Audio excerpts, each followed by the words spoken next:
खेत में कीट का प्रकोप कैसे पता करे किसान, किस तरह से देखे कि कीट का प्रकोप हुआ या नहीं हुआ है? खेत में जाएं तो डेली अपने खेतों में पौधों को बड़े ध्यान से देखें, पत्तियां पलटा के देखें। कॉटन लगाने वाले किसान है जो भी गुलाबी इल्ली का अटैक होता है और उनकी जो फसल है उसकी पूरी रुई की गुणवत्ता खराब कर देती है, तो अपना दायित्व ये बनता है कि अपने को एडल्ट अवस्था में ही इसको कंट्रोल किया जाए दवाइयों का उपयोग करके। व्हाइट फ्लाई को कैसे थोड़ा कंट्रोल करें, क्योंकि व्हाइट फ्लाई को भी किसानों के लिए कभी कभी कंट्रोल करना मुश्किल हो जाता है। एक दवाई आती है इमिडाक्लोप्रिड प्लस।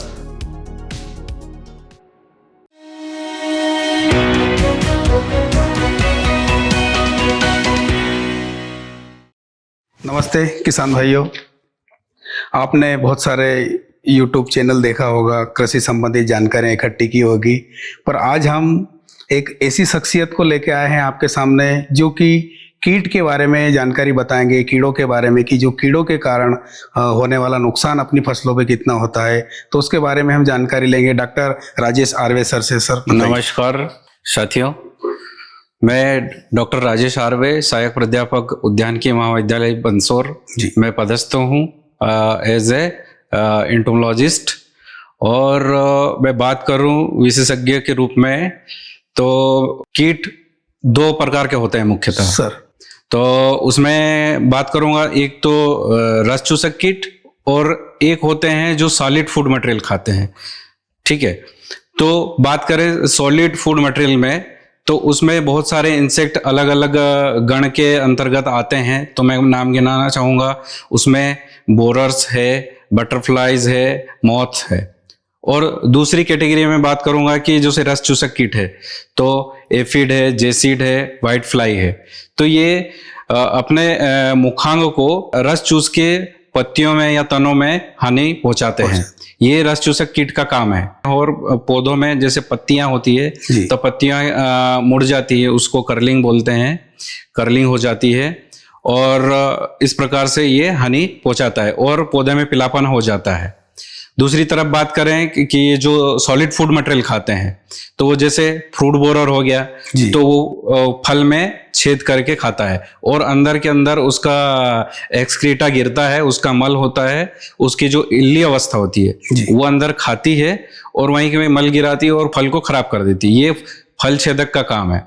तो ये जैसे ये कीड़ों में 4 प्रकार की अवस्थाएं होती है, अंडा, लार्वा, प्यूपा, एडल्ट। सिंपल भाषा में बात करें तो अंडा हो गया, लार्वा को अपन इल्ली कह देंगे और प्यूपा को कह देंगे, कोष कह देंगे, और वयस्क अवस्था जो एडल्ट है। तो ये इसकी जो हानिकारक अवस्था है इल्ली है, जो किसानों को, देश भर के किसानों को परेशान करके रखी है, जो चाहे तो तना में छेद करके खाता है और पौधों को हानि पहुंचाते हैं। जैसे सर आपने 4 स्टेज बताई है इल्ली की, तो किसानों के लिए इसको कैसे समझे कि किस स्टेज पे अपन उसका कंट्रोल कर सकते हैं? ठीक है, अच्छा प्रश्न किया आपने। तो इसके बारे में कहूंगा कि किसानों को जैसे नियंत्रण के उपाय है, सबसे पहले तो खेत में जैसे कोई भी नया खेत है जहां अपन कभी विजिट किए हैं तो जाएंगे, देखेंगे फसलों में कि किस प्रकार से कौन कौन से वैरायटी के, स्पीसीज के जो इंसेक्ट हानि पहुंचा रहे हैं, ये फसलों में अपन देखेंगे। तो इसमें सबसे पहले अपन उसके अंडा अवस्था को भी ढूंढ के उसको मार सकते हैं, तो भी नियंत्रण कर सकते हैं, पहचान के नियंत्रण कर सकते हैं। दूसरी अवस्था है लार्वी अवस्था, उसको भी अपन यांत्रिक विधि, जिसको कहते हैं यांत्रिक विधि से उसको हाथ से उठा के या कहीं भी लगा है तो उसके जो डैमेज पार्ट है उसको रिमूव करके उसको नष्ट कर सकते हैं। तो एक तो ये 2 स्टेज के अपन इस प्रकार से नष्ट कर सकते हैं ताकि अगली अवस्था जो तीसरी है प्यूपा और एडल्ट बन ना पाए। तो ये अपन शुरुआती अवस्था में 2 स्टेज को खत्म कर देंगे तो कहीं ना कहीं अपने को नियंत्रण से निजात पाएंगे। तो सर आपने ये नियंत्रण के बारे में बताया, इसके पहले सर अगर किसान किस तरह से पहचाने कि भाई हमारे खेत में इल्ली का अटैक होने वाला है, उसके लिए वो क्या करे? या तो फेरोमोन ट्रैप से पता लगे या सेप्टा लगा के, आप क्या सजेस्ट करेंगे सर? ठीक है, तो इसके बारे में मैं कहना चाहूंगा कि बहुत से स्पीसीज है सर जिसके फेरोमोन ट्रैप्स डेवलप हो चुके हैं, जो सिंथेटिक रूप से मार्केट में अवेलेबल है, वो बिकते हैं और फेरोमोन ट्रैप जो है, एक छोटा सा ट्रैप आता है, जी जी ग्रीन कलर का आता है, येलो कलर का आता है, ब्लू कलर का आता है, सब अलग अलग कलर के आते हैं। उसको क्या करते हैं कि उसको स्टेब्लिश कर देंगे फील्ड में और अपन लगा देंगे। मान लो सपोज अपने को चने का खेत है, मान लो सपोज चने का खेत है, तो उसमें बहुतायत में हेलिकोवर्पा का अटैक रहता है। हेलिकोवर मतलब जिसको कहते हैं फलीछेदक, साइंटिफिक रूप से हेलिकोवर्पा अर्मीगेरा कहते हैं। तो उसके जो सेप्टा मार्केट में अवेलेबल है, उसको अपन मार्केट से लाएंगे और उस सेप्टा को फेरोमोन ट्रैप में लगा देंगे। तो कुछ ही दिनों बाद वहां पे पता चल जाएगा कि यहाँ पे हेलिकोवर्पा का आवागमन है कि नहीं, अटैक है कि नहीं, ये पता चल जाएगा। तो इस प्रकार से और भी अलग, जैसे स्पोडोप्टेरा ल्यूचुरा है जिसको कहते हैं टोबैको कैटरपिलर, उसका भी सेप्टा अवेलेबल है मार्केट में जी। तो उसके बारे में भी अगर जांचना है कि स्पोडोप्टेरा का अगर अटैक है तो अपन उसमें भी सेप्टा, दूसरे सेप्टा चेंज करके लगा सकते हैं और चेक कर सकते हैं कि फील्ड में हेलिकोवर्पा और स्पोडोप्टेरा दोनों का अटैक है या नहीं है। तो ये एक मॉनिटरिंग डिवाइस के रूप में काम करता है फेरोमोन ट्रैप्स, और मॉनिटरिंग के साथ साथ इसको कंट्रोल भी कर सकते हैं। तो दोनों प्रकार से ये काम करता है। सर जैसे आप हेलियोथिस भी बोलते हैं इसको, अमेरिकन सुंडी भी बोलते हैं अपनी भाषा में, तो सर इसकी लाइफ साइकिल किस प्रकार से होती है और कितना नुकसान तक कर सकती है फसल के ऊपर? लाइफ साइकिल इसकी वही 4 अवस्था होती है। जी जी। अंडा, लार्वा, प्यूपा, एडल्ट। और इसको ETL लेवल जैसे इसकी नापी जाती है कि 1 मीटर में 1 लार्वी से अधिक अगर हो गई है, जी, अगर फील्ड में जाएंगे अपन, जी जी, तो 1 मीटर एरिया में अगर 1 लार्वी से ऊपर मिल गई, ठीक, तो ये मान के चलो कि अपने को स्प्रे करना है अटैक। तो स्प्रे की डिमांड है तब। अगर नहीं करेंगे तो ये बहुत ज्यादा में कम से कम 50-60% नुकसान कर देगा। तो इस प्रकार वो जैसे चने फली की बात करें तो उसमें पूरा छेद कर देता है और डैमेज कर देते हैं दाने को। तो ये बहुत नुकसान होता है इसमें। सर जैसे अभी हम मंदसौर जिले में हैं, यहाँ बैठे हुए हैं, तो यहाँ जो जिले का वेदर क्लाइमेट है, यहाँ इस क्लाइमेट में कौन कौन सी इल्लियाँ जो किसानों को ज्यादा परेशान करती है, फसलों को नुकसान करती? तो मैं बात करूंगा कि जैसे हम भी एज ए साइंटिस्ट भ्रमण किए हैं मंदसौर जिले के किसानों के खेतों में, ठीक है। तो वहां पे हमने देखा, जैसे खरीफ सीजन में देखा है, खरीफ सीजन में जैसे यहाँ पे सोयाबीन लगती है जी। सोयाबीन के साथ साथ यहाँ पे ग्राउंडनट भी लगाते थे, मूंगफली। तो इसमें ज्यादातर हमने सोयाबीन में समस्याएं देखी। पिछले कुछ किसान जो है बीमारी और कीट दोनों की वजह से परेशान है और अपनी फसल को कुछ किसान तो हार्वेस्टिंग, ये जो कटाई बोलते हैं, जी। कटाई की कॉस्ट ज्यादा लगे इस वजह से उन्होंने कल्टीवेटर कर दिया। अच्छा। तो ये समस्या भी देखने को मिली है। और जो कीट की बात करें तो कीट इसमें ज्यादातर व्हाइट फ्लाई दिखी है। व्हाइट फ्लाई के साथ में ये क्या एक बीमारी को लेके भी चलता है व्हाइट फ्लाई। अच्छा। वायरस बीमारी है जो, तो येलो मोजेक कहते हैं सोयाबीन में, तो वो बीमारी भी फैलाने का काम करता है ये कीट। तो जो फैलाने वाले को ही नियंत्रण किया जाए तो अपन ऑटोमेटिक बीमारी को भी कंट्रोल कर सकते हैं। अच्छा। और इसमें सोयाबीन में और भी स्टेम फ्लाई लगता है, जो चूंकि वो स्टेम को खाता है इसलिए स्टेम फ्लाई कहते हैं, और सॉलिड फूड मटेरियल खाता है, तो ये अंदर के अंदर स्टेम को पूरा डैमेज कर देता है। और साथ में एक रहता है गर्डल बीटल। अच्छा। तो गर्डल बीटल भी उसका जो ग्रब अवस्था रहता है वो अंदर के अंदर स्टेम को खाता है। तो ये खरीफ में मुख्य रूप से ये फसल है, ये इंसेक्ट बहुत खतरनाक डैमेज करते हैं इस फसल को। तो इसके नियंत्रण के लिए जो बात करें तो मार्केट में अच्छी कंपनीज की दवाई है जी, तो उनका उपयोग करना चाहिए। अच्छा, इसके नियंत्रण ताकि नुकसान से बचा जा सके। सर जैसे स्प्रे और कंट्रोल की बात निकली, तो आप का क्या सुझाव है कि जो आज के समय में ड्रोन टेक्नोलॉजी आई है, स्प्रे के लिए बहुत सारे फार्मर यूज करते हैं, तो उसके बारे में आपकी क्या राय है, क्या सुझाव रहेंगे? बहुत अच्छा क्वेश्चन है आपका, क्योंकि ये मॉडर्न जमाने का क्वेश्चन है थोड़ा सा, और अपने किसान भाइयों को इससे मोटिवेट भी होना चाहिए। तो जैसे मैं प्रैक्टिकली देखा हूं कि ड्रोन टेक्नोलॉजी जो है आजकल के समय में बहुत अच्छा टेक्नोलॉजी है। इससे क्या होता है, किसानों के समय की बचत होती है, समय पे कीट बीमारियों, कीट पतंगों का प्रबंधन हो सकता है। तो इसका एक बहुत अच्छा उपयोग है, अच्छी टेक्नोलॉजी डेवलप की है। तो बात करूं तो इसको उपयोग करने का तरीका ये है कि ये जो प्रति एकड़ एक ड्रोन लगता है और लगभग 7 मिनट का समय लगता है। 1 एकड़ कंप्लीट करने में। तो कहीं ना कहीं समय की बचत होती है और उसका प्रबंधन समय पे किया जा सकता है। और इसकी एक बार थोड़ी सी ड्रॉबैक ये है कि बहुत महंगा पड़ता है ये ड्रोन, तो बहुत से लोग नहीं खरीदते किसान भाई अपने। तो आजकल रेंट पे भी उपलब्ध है कि किसान भाई अपने खेतों में चलवा सकते हैं, रेंट से स्प्रे कर जाते हैं और इससे समय की बचत की जा सकती है। खेत में कीट का प्रकोप कैसे पता करे किसान, किस तरह से देखे कि कीट का प्रकोप हुआ या नहीं हुआ है?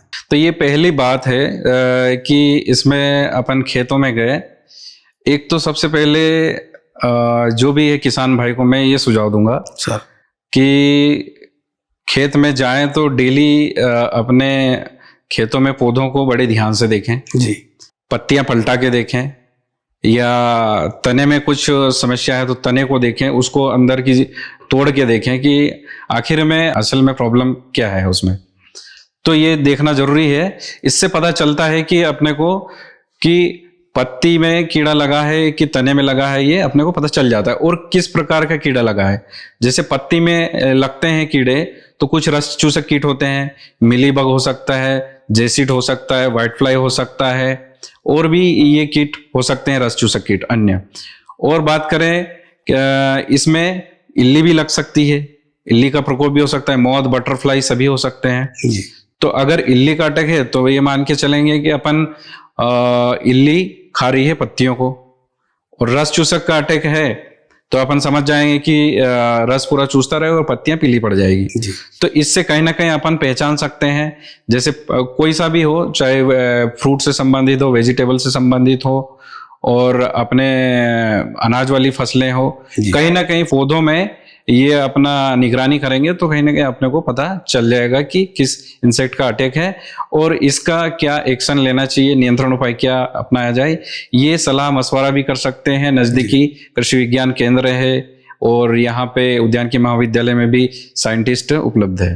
हाँ, जैसे आपने बताया कि भाई कीट का पता करते हैं, जैसे इल्ली है तो इल्ली के लिए स्प्रे दिया जा सकता है, या रस चूसने वाले हैं तो उनके लिए रस चूसक दवाई उनको मारने के लिए। दूसरा सर, अभी जो किसानों के लिए एक बहुत बड़ी समस्या आई है, जो हमारे कपास उत्पादन करते हैं, कॉटन लगाने वाले किसान है, जो कि गुलाबी इल्ली का अटैक होता है और उनकी जो फसल है उसकी पूरी रुई की गुणवत्ता खराब कर देती है। उसके बारे में आप क्या सुझाव देंगे? उसके बारे में मैं कहना चाहूंगा कि ये जो है ये इंसेक्ट है, कॉटन में लगते हैं, 3 प्रकार के लगते हैं जी। एक तो स्पॉटेड बॉलवर्म लगता है, एक पिंक बॉलवर्म और एक अमेरिकन बॉलवर्म। तो पिंक बॉलवर्म को कह देते हैं पेक्टिनोफोरा गासिफिएला टेक्निकली जी, और स्पॉटेड बॉलवर्म को कह देते हैं इरियास विटेला, और अमेरिकन बॉलवर्म जो है वो है हेलिकोअर्पा अर्मिगेरा है। तो ये तीनों प्रकार से तीनों ही इल्लियां खतरनाक है सर। और जैसे आपने प्रश्न किया है उसके हिसाब से मैं बात करूं तो ये जो पिंक बॉलवर्म है उसको शुरुआती अवस्था में उनके अंडा फूटने की अवस्था में ही उनको स्प्रे किया जाए एडल्ट स्टेज में जो रहता है, ताकि अंडा नेक्स्ट जनरेशन बढ़ा ना सके। तो अपन इसके एडल्ट स्टेज को ही किल कर दें तो इसका अंडा नहीं होगा और अंडा हैचिंग भी नहीं होगा तो लार्वी भी नहीं बनेगी, और जैसे ही अंडा हैचिंग होता है तो उसकी छोटी सी इल्ली अंदर जाती है और बीज को अंदर के अंदर डैमेज करती है। तो अपना दायित्व ये बनता है कि अपने को एडल्ट अवस्था में ही इसको कंट्रोल किया जाए, दवाइयों का उपयोग करके या बायोपेस्टिसाइड का उपयोग करके। जैसे आजकल बात करते हैं कि रासायनिक दवाइयों का कम उपयोग करें तो अपन बायोपेस्टिसाइड का उपयोग करें, जैविक खेती अपनाएं, जैविक स्प्रे करें, तो उसके तहत अपन कंट्रोल कर सकते हैं उसको। सर, जैसे व्हाइट फ्लाई, अभी जो वायरस की समस्या आ रही है आने वाले समय में, तरबूज है, बहुत सारी फसलों में, मिर्च में आता है, टमाटर में भी आने लग गया, आपका सोयाबीन में भी आने लगा। तो सर व्हाइट फ्लाई को कैसे थोड़ा कंट्रोल करें, क्योंकि व्हाइट फ्लाई को भी किसानों के लिए कभी कभी कंट्रोल करना मुश्किल हो जाता है, तो उसके बारे में थोड़ी जानकारी दीजिए। तो इसके लिए मैं एक वैसे सुझाव तो रासायनिक दवाओं का सुझाव जी तभी दिया जाता है जब नियंत्रण होना थोड़ा सा असंभव सा लगता है। बाकी हम वैज्ञानिक होने के नाते आज अपने वातावरण को बचाए रखने के हिसाब से हम ऑर्गेनिक खेती, जैविक खेती के हिसाब से बायोपेस्टिसाइड उपयोग करने के लिए कहेंगे। जी। लेकिन जैसे व्हाइट फ्लाई है, ये रस चूसक कीट है और छोटा सा सफेद सा होता है जी। और इसके जो मुखांग होते हैं, रस चूसक होते हैं, तो इसको कंट्रोल करने के लिए जो रासायनिक दवाई है, मैं बताना चाहूंगा कि इसमें एक दवाई आती है इमिडाक्लोप्रिड जी। Plus beta cyfluthrin. जी। तो इसका इफेक्ट मैंने कहीं ना कहीं अच्छा देखा। जी। तो इसका आधा ml मात्रा प्रति लीटर पानी के हिसाब से स्प्रे करेंगे तो काफी हद तक अच्छा नियंत्रण पा सकते हैं अपने। दूसरा सर, एक जो थ्रिप्स होता है, थ्रिप्स के कारण भी हमारे चाहे वेजिटेबल हो, फ्रूट्स हो, इनको काफी नुकसान होता है। सर, थ्रिप्स का हम कैसे अच्छा तरह से कंट्रोल करें? थ्रिप्स में भी बात करूं तो ये भी एक टेक्निकली मैं बोलूंगा तो rasping and sucking type mouth part होता है ना। रास्पिंग मतलब उसके पत्तियों को थोड़ा सा कुतरना। हाँ, कुतरना हम बोल सकते हैं, कुतरना। और सकिंग मतलब उसके रस को चूसना। दो तो पहले कुतरना और चूसना मतलब पत्तियों को खराब करना। जी। तो उसके नियंत्रण के लिए भी ये भी रस चूसक है, तो इसके लिए भी जो सेम दवाई मैंने बताई वो उसका स्प्रे करके निजात पा सकते हैं। अच्छा सर, आज आपने जो कीट के बारे में हमारे किसान भाइयों को जानकारी दी, निश्चित रूप से सभी लोगों को इस चीज़ का फायदा मिलेगा। और जो किसान भाई ये प्रोग्राम देख रहे हैं उनसे भी मैं कहना चाहूँगा कि हमारी जो कृषिफाई की चैनल को सब्सक्राइब करें और जो भी उनके सवाल है वो कमेंट करें। हम उनके सवालों का जवाब देने का प्रयास करेंगे आपके माध्यम या और जो भी हमारे पास एक्सपर्ट लोग हैं उनके माध्यम से। बहुत बहुत धन्यवाद सर। धन्यवाद सर, मैं ग्रोसीफाई टीम का बहुत बहुत धन्यवाद करना चाहूँगा। ये आप एक अच्छा कम्युनिकेशन स्टेज है किसानों के लिए, अच्छा ज्ञानवर्धक चीज़ें हैं, किसानों तक पहुँचे, यही मेरी शुभकामना है। धन्यवाद, बहुत बहुत धन्यवाद सर। Thank you.